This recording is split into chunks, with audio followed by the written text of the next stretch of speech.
Hey everyone and welcome. We're about to go on a pretty wild journey. 2,500 years of some of the biggest ideas humanity has ever come up with. In this explainer, we're diving headfirst into the history of philosophy. It's really a story, the story of how we've tried to figure out the world and, well, our place in it. Yeah, the best way to think about it is like a massive 2,500-year-long relay race of ideas. Each thinker basically grabs the baton from the last one and runs with it. So here's our game plan. We're going to start way back in ancient Greece, where this whole quest for truth kicked off. Then we'll watch as the focus shifts from the big cosmic questions down to the individual self. After that, it's into the age of reason and revolution. Things get pretty intense there. And finally, we'll see how all these ancient ideas are, believe it or not, still shaping our world right now. All right, let's get started. Our first leg of the race takes us to ancient Greece to meet the people who literally built the foundations of Western philosophy. Okay, so first up is Socrates, and what's wild about him is that he's at the very beginning of Western philosophy, but not because he wrote these brilliant books. In fact, he wrote nothing at all. His whole legacy comes from the way he lived, a life so dedicated to questioning everything that it completely changed how people think. You just have to picture this guy wandering around Athens barefoot, probably looking a little messy, and just stopping everyone, politicians, artists, generals, and hitting them with these simple yet totally devastating questions. Like, hey, what is courage really? Or what is justice? Or what does it even mean to be a good person? See, Socrates had this idea that most of us are just sleepwalking through life, right? We're guided by habits and what everyone else thinks, not by actual understanding. So he had this method. It's called the relentless, or Socratic questioning, and its whole point was to show people the contradictions in what they thought they knew. But he wasn't trying to be a jerk about it, He wasn't trying to humiliate anyone. He genuinely wanted them to realize that true wisdom, well, it starts when you admit you don't know anything. So Socrates passes the baton to his star student, Plato. And Plato takes his teacher's questions and just builds an entire new reality out of them. He looked at the world we see and touch and thought, this can't be the real deal. It's just a shadow of the truth. And his reasoning was, well, everything around us is always changing, right? It's decaying. So for Plato, real, true knowledge had to be about something permanent, something perfect and eternal. And that's what leads him to his famous theory of forms. The idea is that there's this other realm, beyond our physical world, where these perfect, abstract concepts exist. Things like perfect beauty, perfect justice, perfect equality. And everything we see in our world, it's just an imperfect, cheap copy of those perfect forms. To explain this, Plato came up with one of the most famous analogies ever, the allegory of the cave. Just imagine you've been chained up in a dark cave your entire life. All you've ever seen are shadows flickering on the wall in front of you. For Plato, that's us. That's how most of us live. The philosopher is the person who manages to break the chains, escape the cave, and see the real world in the bright sunlight. I mean, it's a powerful story, and it forces you to ask some really deep questions, right? Is reality more than just what our senses tell us? And could philosophy be the thing that sets us free? Okay, so next in the relay is Aristotle, who was Plato's student. And Aristotle basically looks at his teacher's ideas and says, whoa, let's bring this back down to earth. He argues that we don't need to imagine some other world of forms to find truth. Nope. For him, the world we can actually see, touch, and study, that's where knowledge starts. And this approach makes him the first great empiricist, a thinker who bases everything on careful, real-world observation. And one of his most famous and honestly practical ideas is the golden mean. It's pretty simple. Virtue is all about finding the balance between two extremes. For example, courage isn't the opposite of cowardice, it's the perfect middle point between being a coward and being totally reckless. Same with generosity. It's the sweet spot between being stingy and being ridiculously extravagant. Now, around this same time, you've got other thinkers offering their own guides to a good life. There's Epicurus, who offered a really simple path. He said, seek pleasure, but not the kind of wild partying pleasure you might be thinking of. For him, the highest pleasure was just being free from pain and worry. Then you have the Stoics, who took a different route. They taught that true happiness has to come from inside you. Their whole philosophy was about focusing only on what you can actually control, which is basically just your own thoughts and your own actions. All right, big shift coming up. As the Roman Empire starts to crumble, a whole new power rises to take its place, Christianity. And this changes the philosophical conversation completely. The focus shifts dramatically. Now thinkers aren't just looking out at the world, they're also looking inward, trying to grapple with big new topics like the soul, faith, and what our relationship with God is supposed to be. So with Christianity now dominant, you get thinkers like Augustine, who are tackling one of the heaviest questions imaginable. If God is all good, why is there so much suffering and evil in the world? His answer was pretty profound: free will. Augustine argued that evil isn't some force or substance. It's just the absence of good. It's what happens when we turn away from good. And why does God let us do that? Because, Augustine said, a world where we have the choice to do good is way better than a world where we're just puppets. A bit later, you have Thomas Aquinas, who takes on this absolutely monumental task. He wants to blend the hardcore logic of Aristotle with Christian theology. He famously argued that reason and faith aren't enemies. Instead, they're like two wings that help the human spirit fly towards truth. And he wasn't afraid to use logic to explore faith. He even came up with his famous 5 ways to argue for God's existence, using reason to look at everything from the motion of objects to the intricate design of the universe.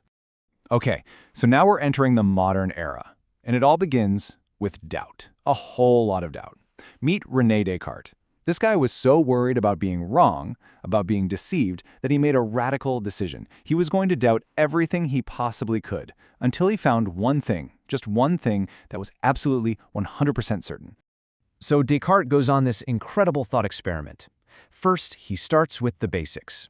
What if my senses are tricking me? I mean, they do sometimes, right? Then he ramps it up. Okay, what if I'm not just being tricked? What if I'm dreaming right now? What if this whole reality is just a super vivid dream? And then he goes for the ultimate paranoid thought. What if there's an evil demon, a super powerful being whose entire job is to deceive me about everything, all the time? But even in this absolute chaos of doubt, Descartes realizes something. There's one thing the evil demon can't be tricking him about, and that is the fact that he is doubting. He is thinking. And if he is thinking, he must exist. Boom. I think, therefore I am. And that one, single, undeniable truth becomes the solid bedrock he uses to rebuild his entire understanding of the world. So Descartes gives us this new foundation for philosophy, the thinking individual, the I. So naturally, the next big question is, okay, now that we know we exist as individuals, how are we all supposed to live together? And this question just sparks a complete revolution in how people thought about society, about government, and about what it really means to be free. And you get 2 very different answers to that question right away.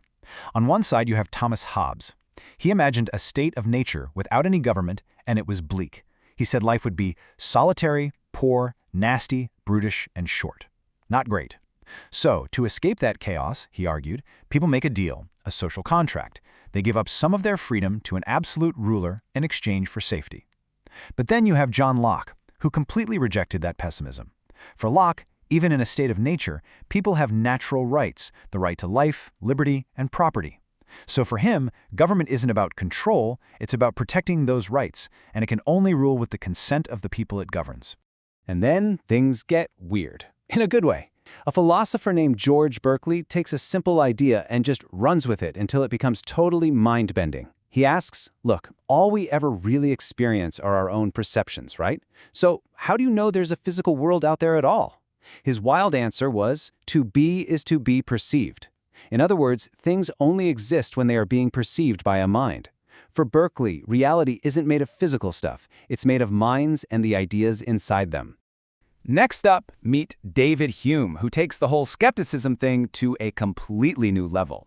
He was apparently a really nice, witty, and gentle guy, which is kind of funny because his ideas are philosophical dynamite. Yeah, don't let the gentle personality fool you. Hume argues that some of the most fundamental things we believe have zero rational basis.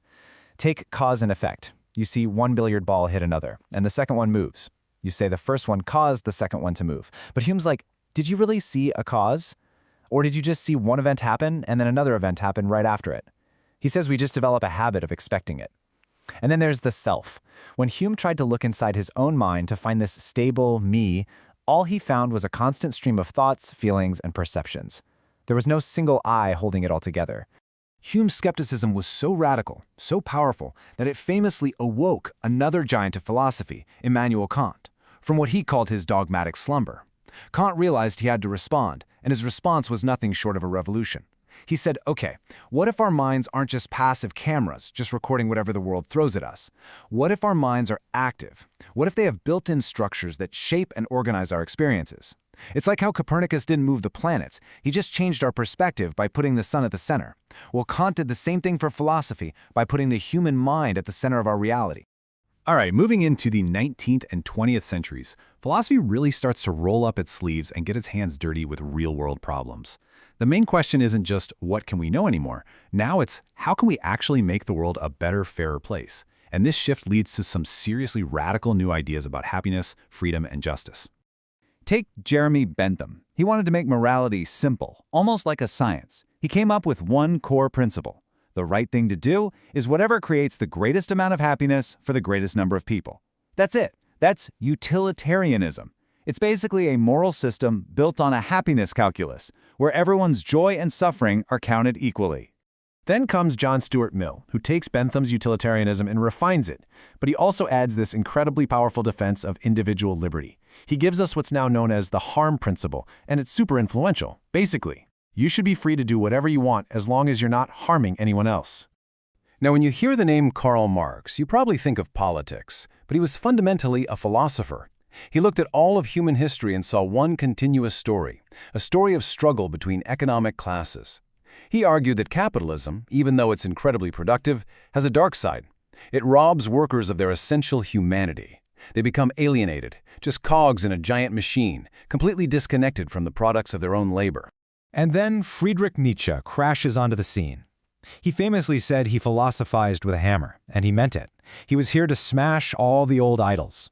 His most famous declaration, of course, is the death of God. By this, he meant that our traditional foundations for meaning and morality, like religion, had lost their grip on society. And in this new post-God world, he saw a fundamental conflict between two types of morality: a master morality, which values strength and creativity, and a slave morality, which he said values things like humility and pity, and was born from resentment. The 20th century is just a whirlwind of new ideas. You've got the pragmatists over in America saying, hey, the truth of an idea depends on its practical effects. Does it work? Then in Europe, you have Ludwig Wittgenstein, who argued that most of philosophy's biggest problems are really just misunderstandings caused by the tricky nature of our language. And of course, you have the existentialists, like Jean-Paul Sartre, who hit us with the heavy idea that we are condemned to be free, meaning we're just thrown into existence without any pre-made purpose, so we have no choice but to create our own meaning from scratch. Later in the century, John Rawls basically brought political philosophy back to life with a really clever thought experiment. He called it the veil of ignorance. Here's the idea. Imagine you get to design the perfect society, but you have to do it without knowing who you're going to be in that society. You don't know your race, your gender, your wealth, your talents, nothing. Rawls argued that from behind that veil, we'd all agree to create a system that was fair for everyone, especially the least fortunate, just in case that's who we end up being. And bringing us closer to today, you have Peter Singer, who poses a challenge that sounds simple but is actually incredibly radical. He says, if you can prevent something really bad from happening, and you don't have to sacrifice anything nearly as important to do it, then you should, you must. This simple idea of moral impartiality, if you take it seriously, could totally change the world. It forces us to ask tough questions about our responsibilities to animals, to people living in extreme poverty, and even to generations that haven't been born yet. So, wow. After that sprint through 2,500 years of thinking, where does that leave us? Well, I think the biggest takeaway is that philosophy isn't just about a bunch of dusty old books. It's a real, living, breathing conversation, one that's been going on for centuries. And it's a conversation about the biggest, most important questions we can possibly ask. What's real? How are we supposed to live? What can we actually know for sure? What does justice look like? And maybe the biggest one of all, what gives life meaning? So, after all this time, all this debate, the conversation is still going. And now, well, the baton's been passed to you. So what's your answer to that age-old question? How should we live? I really hope you enjoyed this journey through the history of ideas. If you did, definitely subscribe, because we've got plenty more explainers like this coming your way.